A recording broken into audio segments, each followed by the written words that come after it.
What is up there, everybody? Citrus Aviation here for yet another video. Today we have the NG models release video. Now I know the releases did accidentally get dropped on Sunday.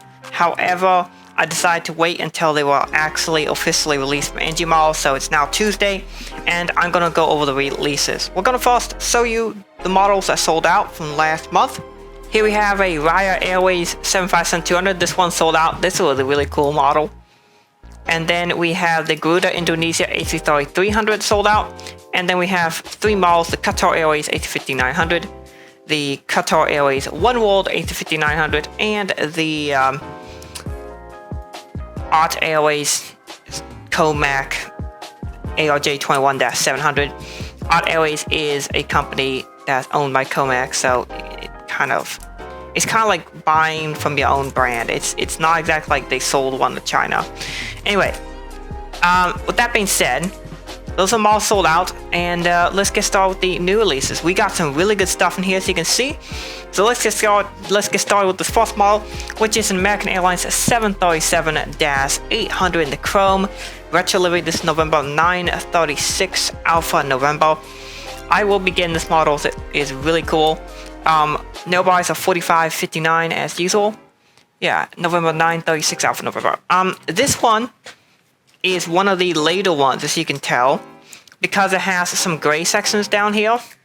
So this is one of the later delivered 738, probably sometime around 2010 or 2013. And that gray was where they replaced some of the panels with carbon composites, because the polished aluminum is only on the aluminum parts, and so it's not going to be that shiny metal on the carbon. And then next up we have a 737-800 in the standard without Windlass Config, November 955 Alpha November.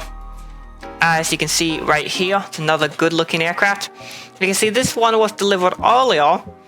This is probably shown as an almost as delivered version because there's no composite near the back. And Boeing added more carbon composites later on in the production of this aircraft. And so this would have been an early one, probably late 90s, early 2000s delivered aircraft. And this is not the retro. This one up here, the very first chrome, it's just a regular 738. Because the retro one also has some carbon stuff up here on the front section.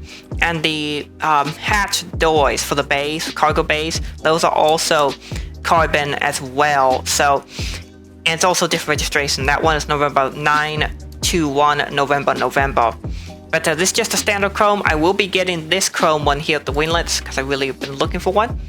Next up we have a Alaska 737-800 November 512 Alpha Sierra. This is in the Spirit of Seattle livery, apparently. This is a Boeing house color livery that Alaska Airlines took on, which is really cool. This one is shown in the more recent 2015 or newer split skimmy version, which is really cool. This would be an awesome model to get. However, it's not high on my priority list, so I probably will not get it. Most likely not all, but it's something I might circle back to and try and get it later. And then next up we have the 747 SPs for this month, which there are some really good ones. First off, we have November 601 Alpha Alpha and American Airlines 747 SP. This is a really cool model, and this will sell out. And this one has the 747 luxury liner titles on the nose there. And then next up we have the 747 SP for Pan Am, November 540 Pop Alpha. This one is China Clipper. So every single Pan Am aircraft had something Clipper as their name, and this one is called China Clipper, which is really cool. These are two of the most highly anticipated ones, the American Airlines and the Pan Am. Some of the other highly anticipated 747 SPs would be the TWA one that people are looking for. That one, I believe Delta had some as well, so that will be a highly anticipated model as well. And then next up we got the Garuda Indonesia A330-200 Papa Kilo Golf Papa Oscar. This was similar to the one we got last month. Last month we got 300. This month we get the 200. And so these two models are going to be a nice pairing for those who are looking for Garuda Indonesia A330s. Let's actually go back here. And all wide bodies are $55 with the exception of the larger AC-50s or 747 SPs. Those are 57. Next up, we got a French Air Force A330 MRTT, a KC-30 as it's also called.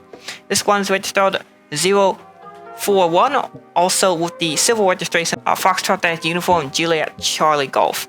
Here it is. General Jets also just released this one, and this would be a nice model. I don't think these are the same registration, but it's really cool. Also, the NG has some extra markings on the tail. But this one is a really cool aircraft, and it will be really interesting to see this model come out. NG models are starting to do these MRTT models. This is the first one they're doing with the boom back there, so it'll be really cool to see how they execute this model. I am not going to get it, but this will be a popular model. It will sell out. And then to the L1011s, we have two. We have Air Lanka, 4 Romeo Dash Uniform Lima Romeo. I believe this was a Sri Lankan airline, but I don't know. This is an L1011-500. And then next up, we have a Gulf Air L1011-100, Alpha 40-Tango Uniform, or Tango Yankee. And this is a really cool model. This is their older livery, as you can see. And Gulf Air has been recently painting this livery on some of their new aircraft as a retro livery. They have one on the A321neo, they have one on the 787-9, and they're probably going to put one on a couple other aircraft as well. So this is a really cool livery. I really like the fact that Gulf Air is putting their retro livery on some of the newer aircraft, because this livery actually looks pretty nice. And then finally, we have a new mold, which is the ARJ21-700 in 1/200 scale. This is the exact same model they made last month, but this time is in 1/200. Bravo-123 Alpha is the registration, and the MSRP is $72. You can expect about 5 to 10% discount from the retailer you buy from. So this will probably end up being $65 for you. So it's really interesting that NG Models is doing essentially what's a small narrow-body aircraft. Because the ARJ21 is about the size of a 717, and it's really interesting to see what they will do with this aircraft. So I'm really looking forward to more 1/200 models from NG. Hopefully they start putting stands with their models too, because you usually get that with most 1-200 models. So now it's time for my predictions on which models will sell out. I think the MRTT for Air France will sell out. The two 747 SPs. The American Chrome 73H with Windlass will sell out, and possibly the Alaska. I'm not too sure about the Alaska, but there's a chance that will. So, those are my predictions and thoughts on these releases. I think this is an overall good set. What are your thoughts? Put them down in the comments below. I hope you guys enjoyed this video. Thank you for watching. Have a great rest of your day, and God bless you.